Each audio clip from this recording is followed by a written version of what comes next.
Hello there guys, Fengferth here. Steam has now released something called Steam Greenlight. Now, for those of you that already know, this is great for the gaming community.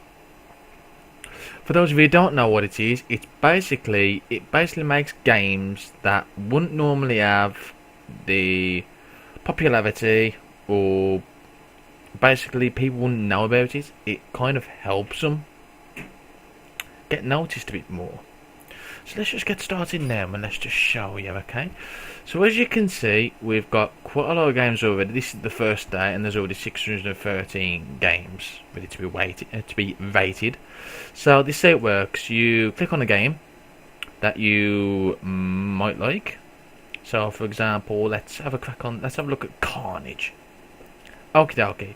So as you can see, normally you get a few videos and a few pictures to see what it's like. So let's have a quick watch of Carnage, for example. Hello, ladies and gentlemen, and welcome to the f***ing of... Whoa, that's loud. Okay then, so, yeah. But anyway, it shows you what it's all about, and you got the pictures, blah, blah, blah, blah, blah, blah. My mouse is playing up. But it also gives you an overview of what it actually does, what the game's about, what it's going to be about, and other stuff like that. And what you do is, if you like a game, if you enjoy the... here we go, we're going to add that pop-up again. If you like the idea of it, you can rate it up. And what rating it up does, it actually increases the chance of it being on Steam, which is a good thing. You can do the opposite as well if you don't like a certain... oh, here we go. Yes, go back to basic. Every single bloody time. You can rate it down if you don't agree with the game, or if you really, if you think the game is worth reporting, you can actually report it as well. I think there's already been quite a lot of cases where a lot of games have been trying to be put on. For example, Battlefield 3. There's a very good chance that Steam's not going to have Battlefield 3 on, yet it's still been put on. So there's a good chance that's probably been removed now, because that's obviously over Origin's side. So yeah, it's got some good implications and some bad implications. I mean, the great thing this will do is, if there's actually a game that's nice and new and innovative, and you know it works, it can then be rated up. So, for example, I have been beta testing something called Towns. So let's type that in. And Towns is actually on the list. Should be on the list. It's not on the list. Let's just put this games to rate. No, games you've rated. There we go. Towns. So there we go. Okay, now I've been beta testing this, and this is actually looking to be a pretty good game. And it's been obviously on Steam now.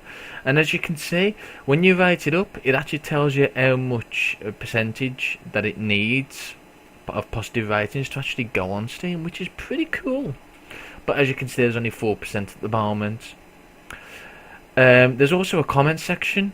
This can go both ways again. I mean, if a game really is terrible, then obviously read in the comments and you'll see that it's terrible. If a game's really good, and obviously etc, etc. And then obviously you've got other things, like for example, this game is basically kind of like a mix between a little bit of Dwarf Fortress with city management. A lot of people on the comments have saying that it's a Minecraft rip-off, and while it does may have some similarities to Minecraft in that you mine and build stuff, as in most other bloody games these days, you get your raw materials and you build stuff, and you know it's completely untrue in that regard. So obviously the comments is always going to be a double-edged sword. You're best off just maybe looking up on more information about the game. But this is a great thing now, because this means that the community now has a chance to try and get the game that they really want on Steam onto Steam, which is pretty damn good. But of course, it's also sometimes bad because you might get a game that is quite popular, but is basically the same game as everything bloody else. And, you know, it's not letting me go back. Oh yes. Typical Steam store. Evercode. Oh, Evercode 324 now. Wow. Should we fucking roll the dice? Oh, 118. 118. Server might be offline. I wonder why. Probably because you crashed the fucking thing. Oh, now it's 101. Jesus, what's it going to be now? 207? Oh, no, 118 again. 118. So now I can't show you actually what else the features are. So that's bloody great. And yeah, come on, let me get back on that damn thing. Yes, thank you. Okay. So I actually saw quite a controversial one. Where's it gone? Yeah, the first screen, it normally just brings you at random, and when you refresh it does bring you other screens. And because of how many entries there is actually a sorter. But the problem is the sorter is very shit. Because it doesn't really give you that much choice. You've either got genre, platforms and players, and there's not really any subgenres, and that's what it really needs, because there's a lot of... Let's just show you. That might be even better, wouldn't it? So let's go for shooter. Oh dear, where's the shooters? Oh. Yeah, exactly. There was a very controversial one I saw earlier on. It might be under action, I don't know. It might be. Possibly. I actually can't remember what the damn thing's called, but I know what it is from the picture. So hopefully I'll find it. Until then, I'll just quickly pause. Okay, so the game I was actually going to show you has apparently been put down. It's already been took down already. And I wasn't actually that too surprised. So the game was, I believe, called Zombia. And the gameplay mechanics were basically it's a zombie game. It's a zombie game, first person shooter, and you had to drink beer to stop zombifying. And if you drunk too much beer, your screen would go all hazy and you'd be drunk. But if you didn't drink beer, you'd actually become a zombie.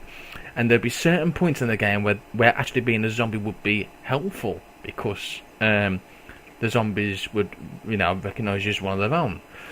The problem that I felt with its presentation on this was that it was very sexual orientated, in that basically there was a video of a zombie with a big bust in a bunny costume and dancing provocatively, and it's kind of sending the wrong signals.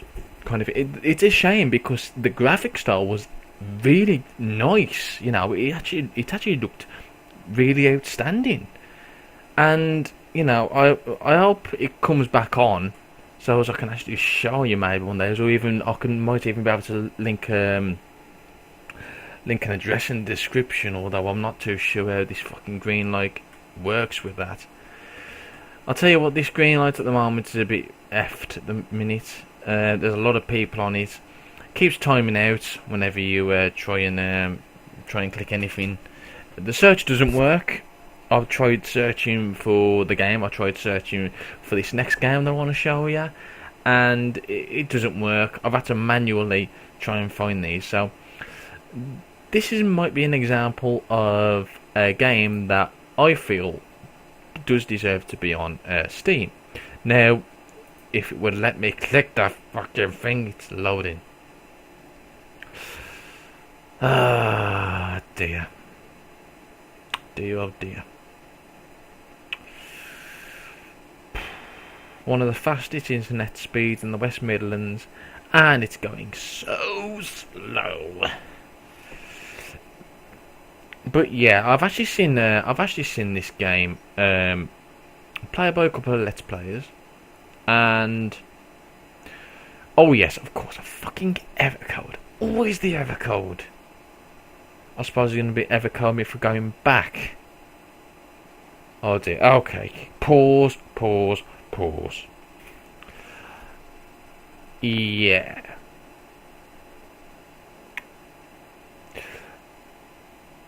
This is a problem because I can't actually get onto it, which means I can't show you. Ugh. So I'm guessing the point is never try anything on the first day it's released because it's just gonna fuck up. But in all seriousness, it's a good idea, and we've been waiting for it for so long, and it's finally here. And it's a little bit like Kickstarter how that works, you know. I mean, there's some great ideas, and people back it up, and there are some shitty ideas, and people don't back it up. It's exactly the same principle. So yeah, hopefully you can get your sodding working because, oh my god, this is impossible. Oh, hang on. It's on the first page. Damn it! If it was on the first page, I might have had a chance. Okay, we're gonna try it one more time, and just pray that it works. Yes, the search is actually working. Yes. Don't give me yes. Okay. So this particular game is pretty unique in that it's a first-person shooter, but it's not like any first-person you've probably ever played. I'm actually going to write this up while I'm here. Okay. So what you have to do is you've got basically just a Colt 1911, and you've got to find tapes. Unfortunately, you are left with a lot of robots to kill, and to do that you need to shoot them, and to shoot you have to manually reload your gun. You have to manually reload your bullets into your clips, and you have to manually pull back the gun. It's actually pretty damn cool. It's a really good concept, and you collect bullets even there. So here you go. There's actually a little bit of a description about it. Okay, so obviously it was created for the 7-day first-person shooter challenge to explore gun handling mechanics, randomised levels, and unordered storytelling. Armed only with a Colt 1911 and an audio cassette player, you must uncover the secrets of the mine kill in a building complex infested with automated turrets and hovering shock drones. Oh yeah. And you can actually buy this game on their website anyway, but the fact that it's going to come on Steam is pretty cool if it does. I love this. Receiver didn't cast me as some non-invincible mass of regenerated muscle. Okay, the end result then was that I felt exactly how I'd expect real me would in combat situations involving live ammo, and it does a pretty decent job of it. This is a good example of stuff that needs to come on. It's innovative stuff like this. Okay, the graphic style is fairly basic. The background's actually not that bad, but you know, it's that concept that we need. You know, we're getting really fed up with the generic first-person shooters, and even other types of games that are doing exactly the same thing over and over, just regurgitating the same shit. This is a great way for us to actually get games that we want out. So, if I was you, just have a quick look whenever you're free on the Steam store and try and get these games out. Please. Decent games. Just please, decent games. Oh. I think that's pretty much it then, guys. That's Steam Greenlight. and I'll see you later.